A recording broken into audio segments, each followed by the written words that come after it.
अब बात छत्तीसगढ़ की, और छत्तीसगढ़ में जिस तरह से संविदा कर्मचारी लंबे समय से लगातार आंदोलन कर रहे हैं, ऐसे में संविदा को जो सौगात है वो मिल सकती है। चुनावी साल है, ऐसे में सीएम भूपेश बघेल संविदा और अनियमित कर्मचारियों को नियमितीकरण का तोहफा दे सकते हैं।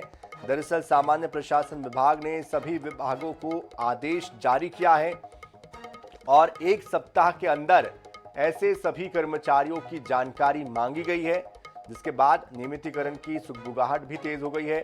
वहीं संविदा कर्मचारियों के साथ दैनिक वेतन भोगी अनियमित दैनिक श्रमिकों ने भी एक बार फिर से नियमितीकरण की उम्मीद जगा दी है उन्होंने अपने अंदर, और उनको लग रहा है कि अब नियमितीकरण होकर रहेगा। और ऐसे में चर्चा इस बात की है कि 15 अगस्त को मुख्यमंत्री भूपेश बघेल ये बड़ी घोषणा कर सकते हैं।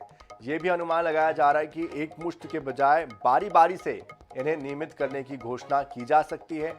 अगर ऐसा होता है तो कांग्रेस को बड़ा लाभ इससे होने का अनुमान है। बहरहाल सामान्य प्रशासन विभाग ने सभी सरकारी विभागों को 25 जुलाई को एक पत्र जारी किया और इसमें नए सिरे से साल 2004 से लेकर 2018, 2019 से लेकर 2023 तक सीधी भर्ती के पदों पर नियुक्ति, संविदा, अनियमित और दैनिक वेतन पर कार्यरत अधिकारी कर्मचारियों की अलग अलग जानकारी मांगी है। सभी विभागों को 7 दिनों के अंदर जानकारी भेजने के निर्देश दिए गए हैं। साथ ही ये कहा गया है कि इस काम को प्राथमिकता के साथ किया जाए। बताते हैं कि प्रदेश में संविदा कर्मचारियों के 45,000 कम से कम पद है और बाकी कर्मचारियों की संख्या अगर शामिल कर ली जाए तो लगभग 1 लाख तक अनुमानित ये संख्या पहुंच जाती है।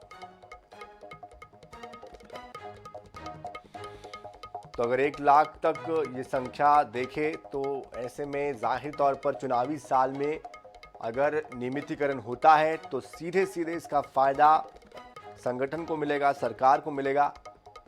हालांकि संविदा कर्मचारी बार बार इस बात का जिक्र करते रहे हैं अपने आंदोलन और प्रदर्शन के दौरान कि पिछली बार जब जन घोषणा पत्र बनाया गया था उस वक्त ये कहा गया था उनको कि अगर सरकार बनती है तो उनको नियमित किया जाएगा।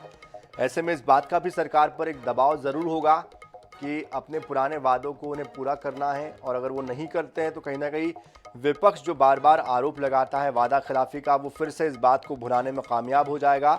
और आने वाले समय में ये जो मुद्दा है ये कहीं ना कहीं पार्टी के लिए एक बड़ी मुसीबत भी साबित हो सकता है। तो दबाव भी है पार्टी पर, सरकार पर भी एक दबाव है, और साथ साथ चुनावी साल भी है। ऐसे में जो परिस्थितियां बन रही है वो संविदा कर्मचारियों के हक में बनती दिखाई दे रही है, और बहुत हद तक ये प्रबल संभावनाएं हैं कि आने वाले 15 अगस्त को सीएम ये बड़ा ऐलान कर सकते हैं, बड़ी घोषणा कर सकते हैं। हालांकि इससे प्रदेश के वित्तीय स्थिति पर कितना असर पड़ेगा ये भी समझना होगा, किस तरह से इसको आगे मैनेज किया जाएगा, क्योंकि पहले ही लगातार कर्जा छत्तीसगढ़ सरकार ले रही है, और फिर से एक बार अगर ऐसा कोई बड़ा ऐलान होता है तो इसके लिए भी इसका सीधा असर वित्तीय स्थिति पर पड़ेगा, वित्तीय भार प्रदेश का बढ़ेगा। किस तरह से इसको आगे बैलेंस किया जाएगा, मैनेज किया जाएगा, ये भी समझना बेहद ज़रूरी है।